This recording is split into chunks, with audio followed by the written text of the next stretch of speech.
the early part of 1941, the Philippine Islands were thought to be one of the safest places in the world to be. Few people ever thought that the war would ever reach the islands. In December 1941, war clouds hung heavily over the islands. 2 weeks after the attack on Pearl Harbor, the Japanese invaded the Philippines. On January 2, 1942, the Japanese military order was sent out for all American and Allied civilians to surrender to the Japanese authorities. Over 6,000 American and Allied civilians were captured and taken to civilian prisoner of war camps, where they spent the next 37 months. They were crowded into Santo Tomas and Los Banos university campuses. These camps became organized cities of internees. Life continued as best as could be done under the severe and crowded conditions. Food was in short supply from the beginning and was a main concern for everyone. The Japanese military provided very little for their captives. If it had not been for the loyalness and generosity of the Filipino people, bringing food and supplies to the internees, many would have starved. On February 3, 1945, an American plane flew over Santo Tomas camp, dropping a pilot's goggle case with a note that read, "Roll out the barrel, there's going to be a hot time in the old town tonight." After crashing through the main gates of Santo Tomas, the two American tanks, the Georgia Peach and the battling BACE, made their way to the main building with combat soldiers following behind them. The camp was shelled for several days by the Japanese soldiers on the outside of the camp. Many internees lost their lives after the liberation due to the shelling. On February 23, 1945, the 11th Airborne Paratroopers made a daring rescue of the civilian prisoners from the internment camp at Los Banos, freeing over 800 internees from death by starvation. The following are some of their stories. Nearly 300 former prisoners of war, civilian prisoners of war, gathered today in San Mateo. Calling their reunion Memories Together, people came together from across the United States and even some foreign countries. Channel 7's Aaron Edwards was there as old friends saw each other for the first time in decades. They exchanged pictures and war stories, and they talked about what has happened to them since they were liberated in 1945. But the most bitter memories they held are those of what they went through while in the camps. If you met a Japanese in camp, a Japanese soldier, and if he came face to face with you, you had to bow. And if you didn't, he would consider it an insult, and he was authorized to beat you up on the spot. Even the sight of World War II military vehicles like these bring back memories to some of the civilian POWs. And some of the incidents they recall are so unusual, it almost seems like they were scripted in Hollywood. We lost everything, you know. The Japanese burned everything we had. This couple was thrilled to meet some old friends they hadn't seen since they were first interned at the beginning of World War II. Then they proceeded to relate some amazing stories, how they were placed in Santo Tomas prison camp in Manila shortly after they were married. In order not to have it taken away from them, they placed this engagement ring and other precious things in a tin can and buried it next to a tree. When the war was over years later, they went back to that spot and they dug it up, and now she never takes it off. 42 years after they were liberated, it was just last year, in the middle of the Indian Ocean, while on a cruise ship with 700 other people, they casually began a conversation with another passenger, this man. We were taking pictures up on the deck, and I took pictures of them, and they took pictures of me, and then we got to talking and found out that they were in Santo Tomas. And he said, you know, my entire unit was wiped out, but I would survive, put in the hospital, and they really put me in action too soon afterwards. But he said, you know, I was glad they did, because I was one of those lucky ones that was on one of those tanks that crashed through the barbed wire and rescued those skeletons in the Santo Tomas prison camp. And we looked up at him, we said, guess who we are? You rescued us. There are many such incredible stories at Memories Together, and that emotional reunion will continue through tomorrow. In San Mateo, Aaron Edwards, Channel 7 News. We knew we had a job to do until we were either rescued or whatever. And we faced it. We lived on rumors. We heard all kinds of rumors that used to come off of the front acacia tree round table, and we would digest it based on what we heard through other grapevines. And as we knew that the landing in Leyte had taken place in October, and it said, better late than never. That came. But talking about anecdotes, there's one that I remember so well. Okay. You know how everybody lined up for everything. You lined up to use the bathroom, you lined up to take a shower, you lined up to eat. Well, one afternoon, there was a line forming by the dining shed, and we usually carried a little stool because we knew that if we were going to line up, we might just as well be comfortable. And so this particular day, there was a lineup. This is the picture. See, like this is a dining shed. Well, the line started here and went down this way, and it was starting to turn, and people kept adding on. So I decided, well, I'll just join also. I sat down. Pretty soon, some people behind me started to line up behind me. They said, what are we lining for? What is the line for?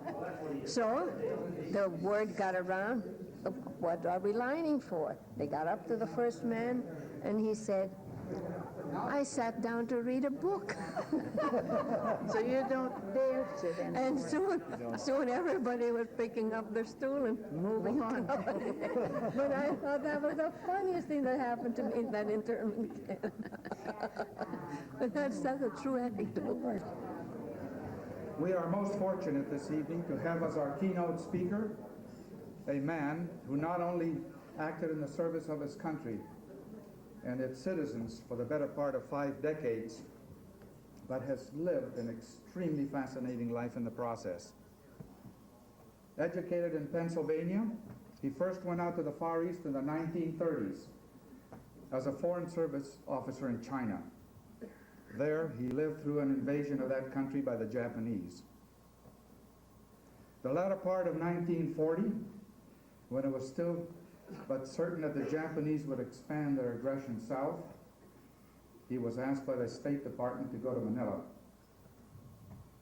After General MacArthur and High Commissioner Sayre left Manila for Corregidor, he stayed behind on orders to take care of the Americans and Filipinos as best as he could while the Japanese occupation took place. Along with his staff, he was interned in Inhasti House on Dewey Boulevard on June 1942, at which time he was taken to Tokyo and there kept in solitary confinement for some 6 months. In late 1943, he was exchanged, by the way, for a Japanese national and returned to the States on the SS Gripsholm. I think many of you also went on that ship, I heard this morning. He served as director of the Office of War Information in San Francisco, and then returned to the Philippines, where he was sent to accompany the troops on the invasion of Japan. Well, you all know what happened next. After the war, he combined academic duties as a professor of Stanford University with government assignments, which took him to occupy Japan, and then to Korea during the police action there, as well as to Vietnam. Subsequently, he was returned to the Philippines. Since returning from Stanford, he has conducted courses as an Asian area specialist in the National Security Affairs Department of the U.S. Naval Postgraduate School in Monterey. I am certain that we are all looking forward to hearing what he has to share with us this evening. And it is therefore with extreme pleasure that I introduce to you tonight Mr. Claude Buss.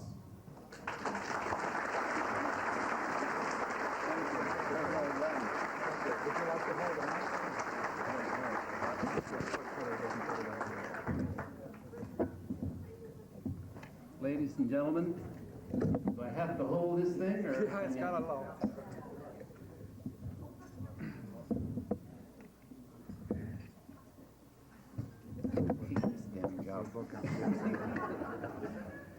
tell you what a thrill it is to be here with friends that I haven't seen in a long time. People that have gone through the same experience that I've gone through. And I really feel guilty up here because I bet if any one of you were doing my job, it would be just as interesting a story as I hope to tell this evening. I don't want to bore you, I don't want to put you to sleep, and I thought the best thing to do would be to reminisce a little bit with you, tell a couple anecdotes maybe, and wind up with just that much philosophy that'll make us think as we go home from a session such as this is. As I said, first of all, I just want to reminisce a little bit. I guess the war started with me in the year 1940. I had been in Europe, and after the Nazis went through the lowlands, to some of us it seemed pretty clear that through the Nazi, Japanese, Italian pact, it wouldn't be very long until war would come into Asia. And on returning from Europe, I went to the State Department and said if there's anything I can do. I had been in service for years in China and felt it was my obligation to go back. And after the invasion of the lowlands in 1940, I got a call one day, asked me to come to Washington, and this is what they told me. They said, we'd like you to go to Manila. And out there we got a president, Mr. Quezon, that doesn't speak to the High Commissioner, Mr. Sayer. We got an ex-Army officer, General MacArthur, that doesn't speak to the commanding general of the Philippine Department, as we call him, General Bruner. And we've got a Pacific Fleet commander, Admiral Hart, that doesn't speak to the chief of the 16th Naval District, Admiral Banos. And so they said, we don't know what the hell's going on, but will you go? I wasn't sure I could help them any, but it seemed to me to be a challenge that I couldn't avoid. And we knew very well that it wasn't a picnic, it was a war situation. I couldn't take my family with me, and as you people who are in the service know that you couldn't have had your dependents out there at the end of 1940 either. We had shipped our dependents home from China. We had long treated Japan as a possible enemy, and any new people going out on government assignment, doggone well had to go by their own, and you just had to know that you didn't know what was going to happen. And mind you, that's the end of 1940 and not the beginning of 1941. I went out on a presidentship, the Harrison, as I recall. We were just exactly 8 people aboard the thing. It was just like a floating morgue, and things didn't look good at all at the end of 1940. The next part of my reminiscences I'm going to share with a couple people sitting in this room that know that year as well as I do. And it was an exciting year, 1941. You remember 1940 was an election year. Mr. Roosevelt was elected for his 3rd term. And just in case you've forgotten, we didn't start our conscript army until July of 1940. And when we talked about the exercise of American power in East Asia, we weren't talking about anything very tangible. We just didn't have very much. And when we first started to get recruits coming out into Manila, I think I'm square on this, and if I'm not, some of my Army friends can tell me. But we had 2 groups of young conscriptees that came into Manila, and I think they told us that they hadn't even had their boot camp yet, that they were going to get their boot training after they were there. Well, at any rate, 1941, we first began to read some signs, and one of them said, moral embargo of Japan, and that means no oil, no aviation gasoline, no heavy engine oil will be shipped on American ships to Japan. And we just sort of let them know that maybe that there were some things over the horizon that they just didn't expect. You remember they'd been riding roughshod over China. They had gone in down as far as Hainan Island, gone up to Hankow. and then even going into Hanoi in northern Indochina, and then going down into Indonesia in 1940. You know, this surprises a heck of a lot of people. They don't realize that East Asia was at war after 1939. And there we sat in Manila wondering when war was going to come, and right over the horizon in Hanoi, they'd been at war for 2 years. France, not against the Japanese to be sure, but against the Germans, and the Japanese had their alliance with the Germans, and consequently in September of 1940, the Japanese swarmed over the border, came into northern Indochina, cut off that railroad that went from Haiphong up to Yunnan, and brother, they were at war. And then in 1940, when the Germans overran the Netherlands, remember when Rotterdam was just simply laid low in a bombing raid, the first thing the Japanese did was to say to Herr Hitler, "Are you interested in the Dutch possessions in Indonesia?" And Hitler said, "No, I want the new order of Europe, and you can have what there is to be had in Indonesia." And it wasn't very long until the Japanese called in the Dutch ambassador, Mr. Pabst, same name as the beer, into Tokyo, and they said, "We want whatever oil we can get from Indonesia," 1940. And when the Indonesians said that we haven't developed this field or that field and pointed to them on the map, the Japanese said, "That's okay. We will develop those fields and we will see to it that we get the oil that we want from Indonesia." Well, there we sat in Manila wondering when they're going to come across the South China Sea. And we saw very clearly that they had already gone down the Indochina side, down into Indonesia. And in a lot of coffee shops, places like the Taça de Oro, we'd say, "Look, do you think the United States will get at this thing if the Japanese keep their advance over on the continental side of Asia? Or if they come into Manila, do you think the people back home are going to get in it?" I well remember the night of May 27. We had to think in terms of dispatches in those days, and I can remember dates because we had to send in our reports of how these things were signed.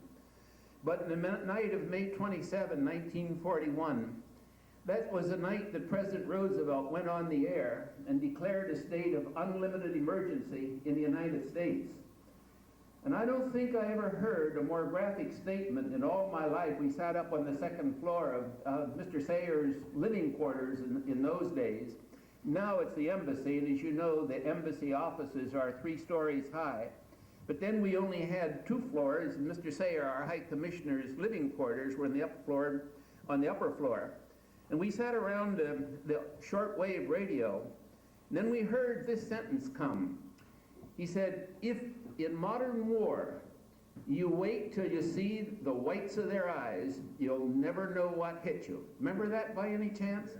I don't think I ever heard anything that struck me more poignantly, because there we sat in Manila. And if we waited until we saw the whites of their eyes, you'll never know what hit you. And it wasn't very long after that we noticed that some new ships began coming into the harbor. When our merchant ships came in, they were very often escorted by cruisers. I remember the Phoenix came in. I remember the Louisville, and I think it was the Portland came in. And the camouflage artists really must have had a heyday in those days.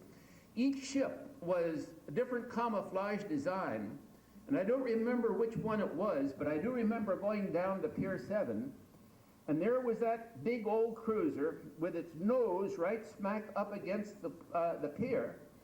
And the blasted thing looked as though it was going full steam ahead, because the camouflage artist had painted this wave. You know how they cut through the waves and that spray comes back, and you looked at it and you swore you'd never have another night like that one again, because there was the ship and it had this spray painted on, and every time a merchantman came in after May, there was some kind of camouflage over it, on it, and it was just simply to remind of us out at Manila that this was a powder keg. Then I remember the night of July 16. They got a new prime minister in Japan, and that prime minister was Tojo.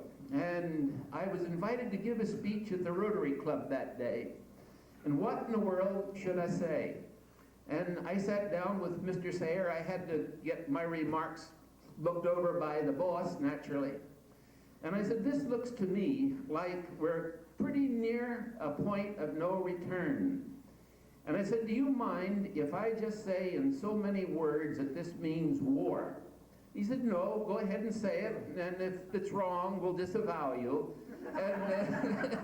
And this is the fun of being a number 2 in a staff, as you all know.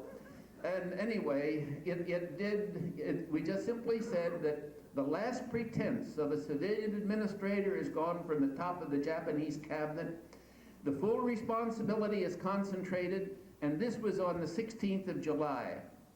Then the next date was 10 days later, in July 26. It was a Saturday night. Some of us were over at the Manila Hotel having fun.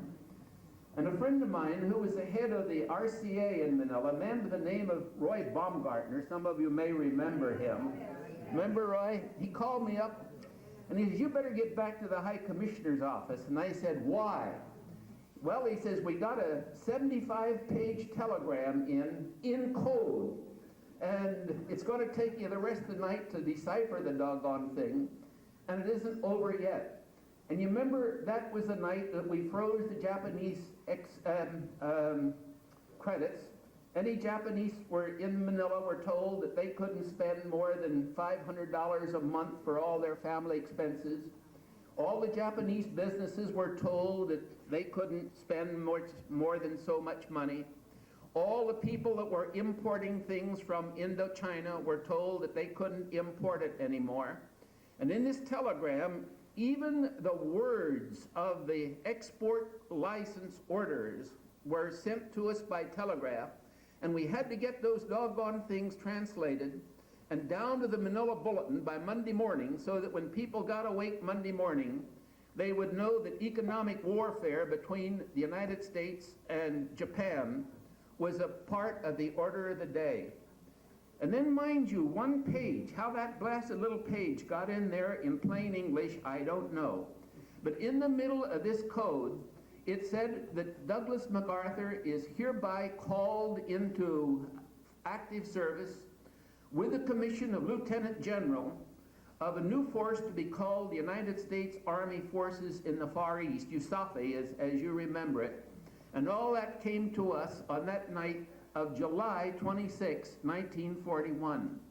And then we looked at our maps and we found that the Japanese had made a heck of a move the week before. We didn't know about it, but when it was put out, the Japanese army had moved from Hanoi up in the north down to Saigon. And when you looked at your map, the distance like San Francisco to San Diego, something like that, they moved down there in Saigon, and then you took your compass and you found that that Saigon was awful dog close to Indonesia, it was awful close to Singapore, and it was awful close to us and Manila. And we noticed the Japanese more and more began to talk about A, B, C, D encirclement, A for America, B for the British, C for the Chinese, and D for the Dutch. And I want to tell you, while Kurusu and Nomura were over here and having their conversations, trying to find out if there's any way to avoid further causes of war. And you remember for months what they were arguing about. And they were arguing about, we were saying to the Japanese, get out of China. We were saying to the Japanese, get out of Indochina. We were saying to them, stop your monkeying around in Europe with the Germans. And we were saying, if you want to buy your raw materials, you don't have to go conquer conquer territories to get them. All you have to do is buy them. And all that stuff that they were talking about, the cold prosperity sphere and the Greater East Asian War and the rest of it, it sure didn't look very comfortable at the end of July in 1941. And honestly, from the end of July until December 8 out there, 7 in Honolulu, until that morning, we were just about as active as we could be, thinking up anything we could to say to the people, what in the world can we do to prepare ourselves in the event we are invaded by the Japanese? President Kazan was not very much interested at first, but after a while he got interested. And in a speech he made out at the University of the Philippines, I went out with him. When he made that speech, he scrapped his speech, and he said, look, all this stuff about the Civilian Emergency Administration, does that CEA ring any bells to you? For example, the businessmen on the Escola, we said, look, please put some adhesive tape on your windows, and people ask why you do it, and you're simply saying that if a bomb drops, at least you won't get your head cut off by flying glass. And if we even could get people to think about it. I remember my old golfing partner, Doc Nieder. He'd get mad as thunder at me. We'd be out on Saturday afternoon, which was a day something like we had here in San Mateo today. And Doc would say, are you guys over there at the High Commissioner's office gone crazy? How can you talk about war when you got weather like this? I don't know how you could, but I only know that those were our orders. We darn well had to think about it. Well, that's the way it went right on until December 8th. And all through that year of 1941, it was really like living in a pressure cooker. I know that there were other parts of the world that weren't quite as concerned and quite as worried. And some days you get awake and you think, oh boy, it looks good for peace. But other days you always had in your mind all the way through those days that something might happen. The last note, my job, among other things, was on Saturday night. I had to sit down and write the resume of what we called the political report that we would send from the High Commissioner's office into Washington. Marge used to type plenty of those things for me, as you well remember. And I never remembered a whole lot about those, but in my notes, the last I ever saw of my notes, I put them in a briefcase and threw them on one of the mosquito boats that Captain Buckley took out to Corregidor later. And when I got home a couple years later and looked at those notes, I was very interested in the notes that I put in for the night of December 1, 1941. See, that's a week before Pearl Harbor took place. And I met with General MacArthur and with Admiral Hart and Mr. Sayre, and we'd sit around and compare notes. What do you think the situation looks like tonight? Just an ordinary sitcom report, as we called it. And I noted in there that some Canadian soldiers had arrived in Hong Kong. Third evacuation notice given to the American citizens in China. The Governor, Sir Shenton Thomas of Malaya, orders that guns may be distributed to Malayan citizens. And then Admiral Hart reports that we do not know where the Japanese fleet is. It's rumored to be moving south. And those were the notes that I had for the report that I sent in for December 1st.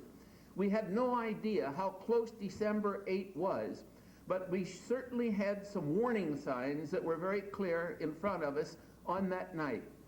Now let me tell you a little bit about what happened so far as December 8 was concerned, at least so far as I'm concerned. And I feel sort of guilty, as I say, telling you my story here, and I only hope that it arouses memories in your own minds and you'll be thinking of what you were doing at that time. Well, anyway, I think it must have been about 5 o'clock in the morning that General Dick Sutherland, who was number 2 to General MacArthur, gave me a call. And he said the Japanese have attacked Pearl Harbor. Get down to the office as soon as you can. I remember I was sleeping in the raw, and I put on a pair of old khaki pants and just headed for the office as fast as I could get there. And I'm not sure if I got there first or if the planes got over Nichols Field first. What are your memories? Did they get over right away that morning? And I don't remember if it was quite that fast. But I do know that while Mr. Sayre and I were talking in the office early that morning, before I left, there were flames over Nichols Field, there were flames over the naval base at Cavite, and there were flames somewhere up to the north of us, I don't know where. And I do remember that that morning the planes came over so low that we could sit out there on the bayside at the High Commissioner's office. And those pilots were so low that you could look up and see the outline in their faces as they came over. At any rate, that was that morning of December 8th.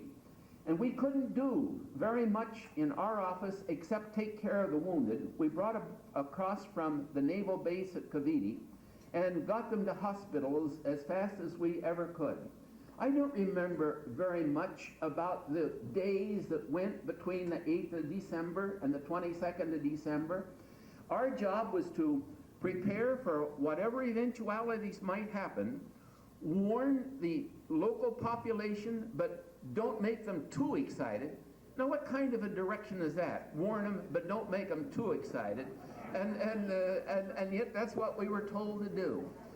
There were times when people said, what shall we do? Close the gates, the High Commissioner's office, so we won't be swarmed over by mobs? And some of us said, no, that would be the silliest thing in the world you can do. And so what we did instead, we went to the radio and said, look, we have no idea how safe you are in your own home in Manila. I have no idea how safe you would be in these huge grounds of the High Commissioner's office. But come on in if you want to. The gates are wide open, and you'll just have to put up the same risks, whatever it is that we put up with.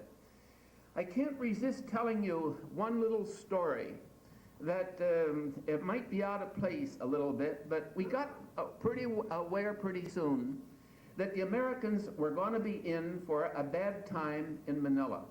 And mind you, not only the Americans, plenty of Americans gave us the dickens for not doing more for the Americans and for doing more than we should maybe for the Filipinos.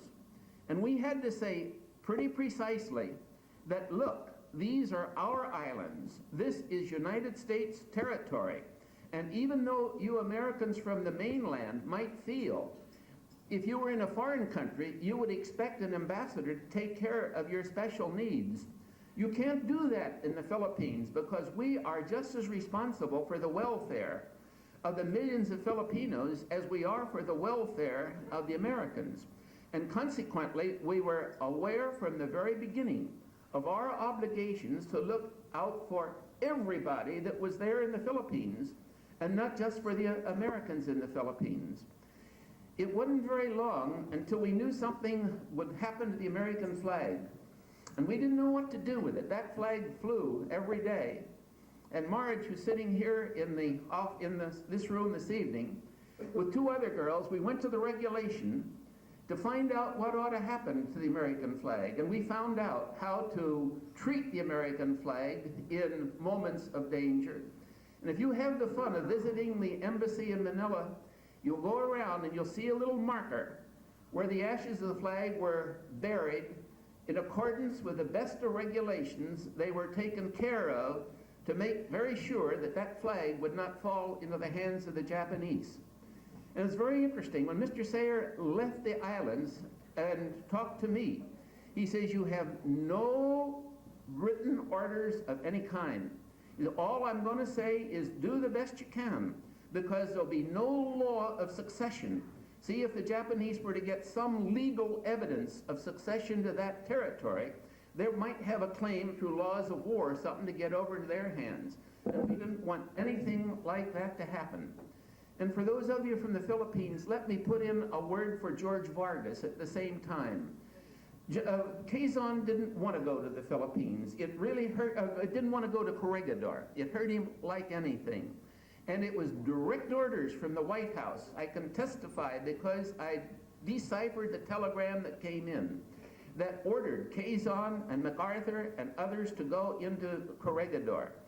And the night before that Vargas was captured, those who were later called collaborators, and we had a lot of troubles figuring out how they should be tried.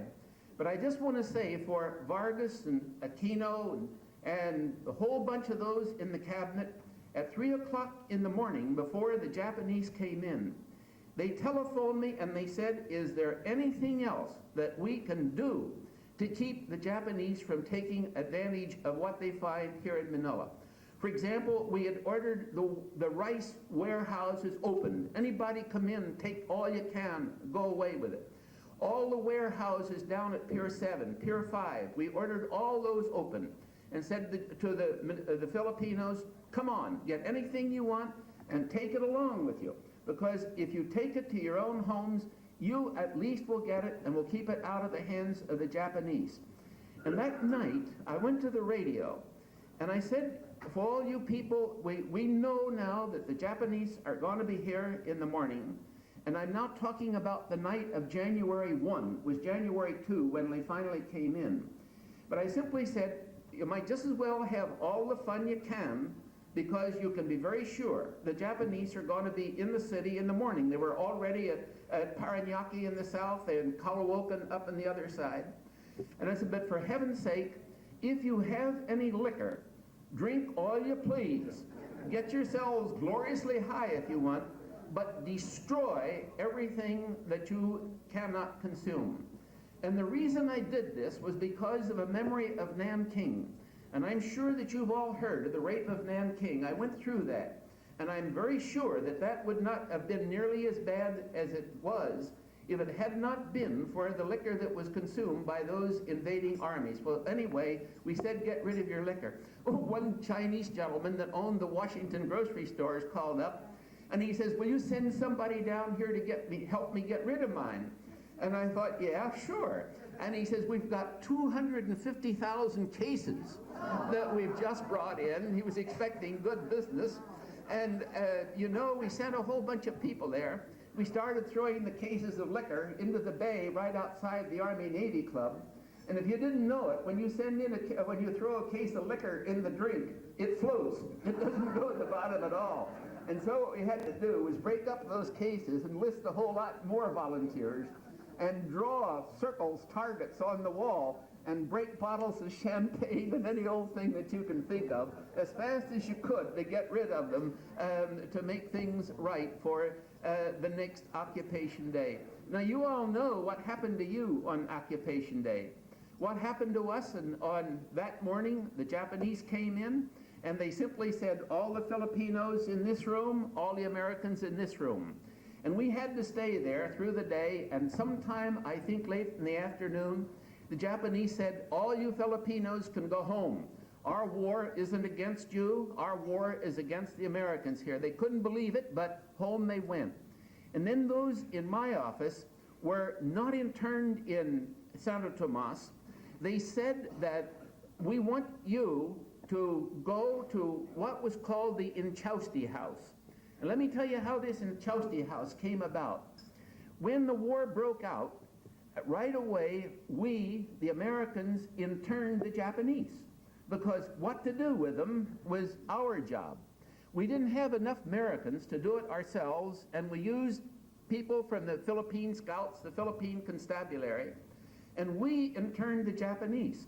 Well, it didn't take much imagination to know that this was not going to last too long, and it wouldn't be very long until the tables would be turned. And what we tried to do was to treat the Japanese with as much consideration as we possibly could. And it wasn't entirely unselfish, because we knew very well that the tables might be turned. We appointed an American committee, as we called it, to figure out what should be done with the Americans if the Japanese should intern us. I don't remember everybody that was on that committee. I remember the Gibbs brothers were on it. I remember that Judge Ross was on it. And Judge DeWitt was another one. But what we did, we tried to get representatives of the American community that knew about the Americans, and those of us who were isolated the high commissioners knew anything about. And we drew up plans of what to do with the Americans.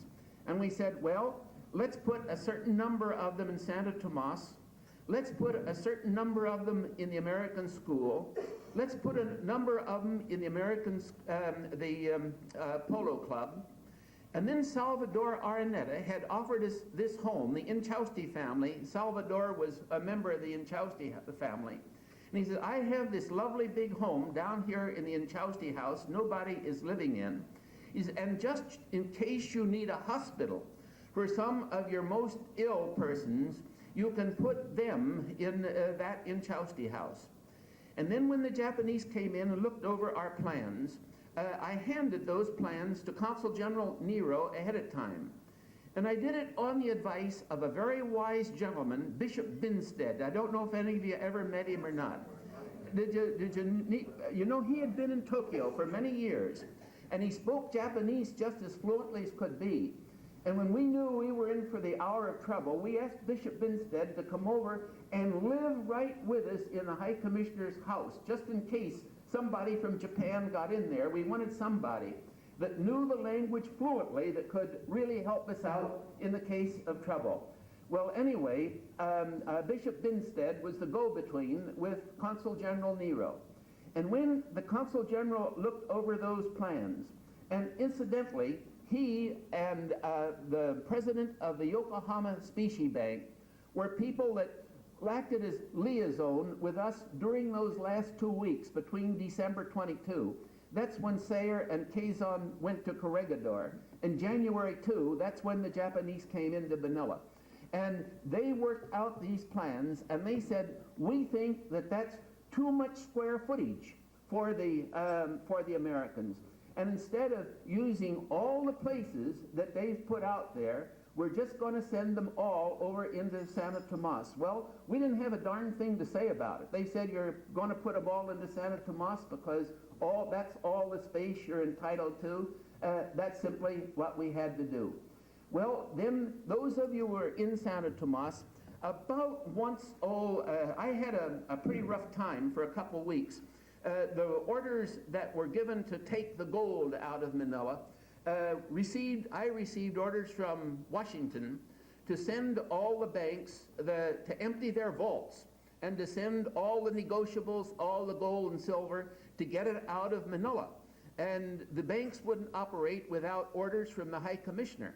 And so the High Commissioner had gone, and I sent these letters and said, please take all your negotiables, your valuables, and send them to Corregidor. And the Japanese got a hold of these letters. Some of them weren't destroyed, and I just had a heck of a time for a couple of weeks. They took me over to the Luneta Hotel, which a good many of you know, and that was used as the Kempitai headquarters. And the Kempitai were the civilian police that came along with the Army. And they're the boys that went through your quarters every once in a while to see if you had anything hidden, to see if there were any radios around. And when they came to inspect us at our place, remember one of them, Colonel Ota, that we found out later was the head of that Kempitai unit, and he was hanged at the end of the war by the war crimes trials. But I remember I had a picture of my family on the desk in front of me, and he just simply took his sword and slashed the picture, knocked it aside, and I felt as though he hissed it. He said, military necessity, you know. And he just went through our suitcases and everything else to make sure that there wasn't going to be any monkey business come through our place.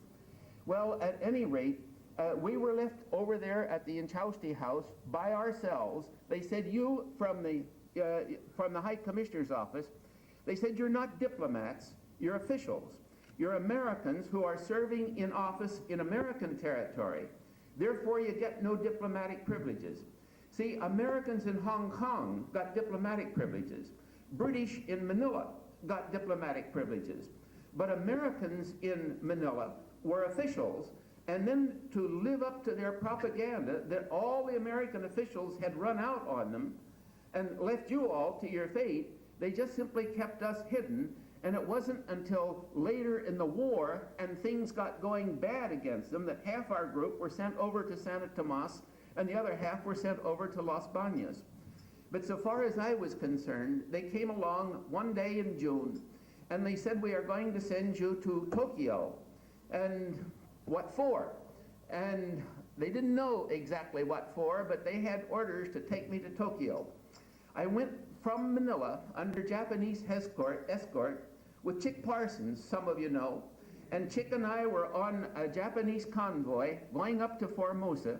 It took us 10 days to get from Manila to Kaohsiung in southern Formosa, and our convoy was mostly loaded with chrome. There were two Japanese escorters, two Japanese destroyers escorting us on the way up. And we zigzagged all the way up to keep out of the way of American submarines. And we couldn't quite make up our minds. Chick and I would sit there and discuss what was happening in the world. And we couldn't make up our minds if we wanted an American submarine to find our convoy or not. It was only 2 lives against a lot of chrome, but doggone it, they were our lives. And we didn't want it to happen very much. Well, anyway, that ended my story with the Philippines, and it gets all wound up with Japan from then on. I want to go back to the Philippines side because that's the part that I know most interests you. In early February of 1945, General MacArthur sent for me and asked to come back when he was at Lingayen. And I was mighty glad to go. And I was told that I would be used for, I was working for the Office of War Information at that time, that in the event that we were to invade Japan, that we needed to know how to keep civilians, the radio, the newspapers, work for the Americans and keep them to work for the Americans and to see to it that it didn't interfere with military operations. And then he said, I want you to go to Germany and see how they did it in Germany. And I did. I went to Bad Homburg, and it was my job was a General Ralph Smith, who was in charge of our operations, civilian information and education operations, we called them, in Germany. And while I was in Germany, and on the way back to rejoin at Manila to go along to Japan if the invasion were to pull off, was when the war ended. And I want to tell you a little anecdote, and then I'll end this, because this is a little bit of philosophy I was telling you about. When I got back to General MacArthur, a good friend of mine, Fritz Marquardt, some of you knew Fritz, I'm sure, who ran the Philippine Free Press, was there. And we went in with General MacArthur one evening, and it was as though we hadn't seen one another for almost 4 years, to be sure.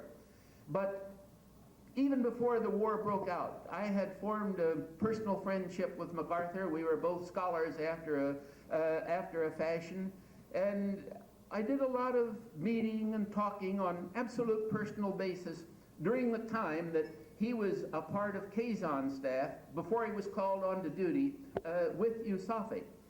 But at any rate, when Fritz and I went in to see him, he said, well, I expect that you'll want to know what's happened to Manila, won't you? And here we were in this little room of his, just 3 of us, Marquardt and MacArthur and myself.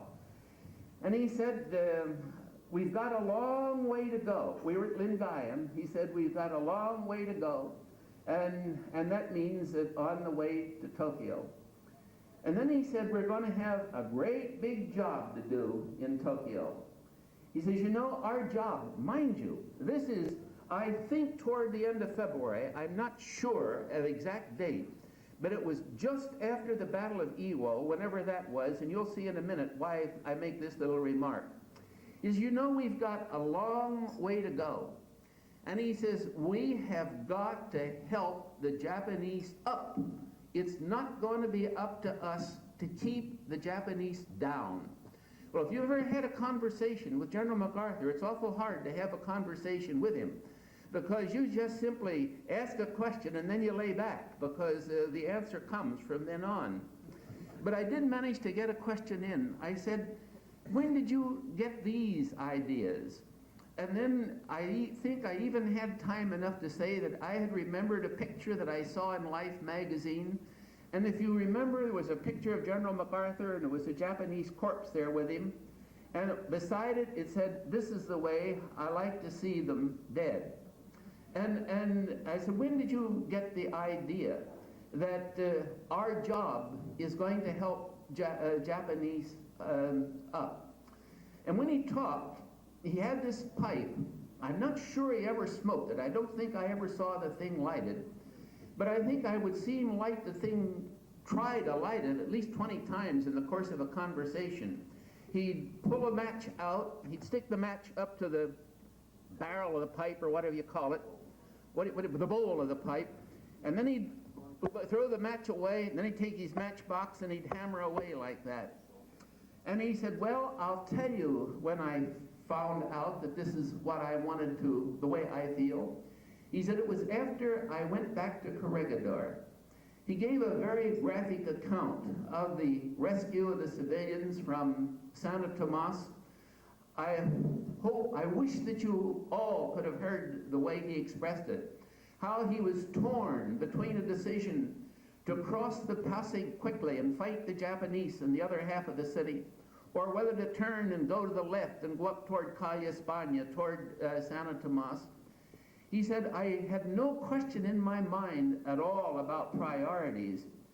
These are his words. He says, but damn hog that I was. It was one of the few times that I ever heard MacArthur use a single off-color word. He said, but damn hog that I was, I thought maybe I could do both. He said, I got up to Santo Tomas. He said, but when I got back, he said, Vern Mudge, his artillery general, he said, was so dog-tired that he almost fell asleep while I was talking to him. There's no way to go back. But he said, when we got back to Corregidor, I wasn't sure how I was going to attack Corregidor. I'm doing this as nearly as I can remember. I might have a couple words out, but not very many, I assure you, because it burned in my mind, and I'm sure it did in Fritz's mind as well. He said, I flew over Corregidor, but I was too high. He said, I had to get down in a Piper Cub and fly over. He said, as I flew over, he said, I knew the way I was going to go back and take Corregidor. Bang goes some more matches on the table and pipe unlit again. He said, I don't think the Japanese had done a thing to the fortifications. And so I decided that I would artillery it, and when I got it artilleried, I would drop the airborne on the top, and that's the way we do it.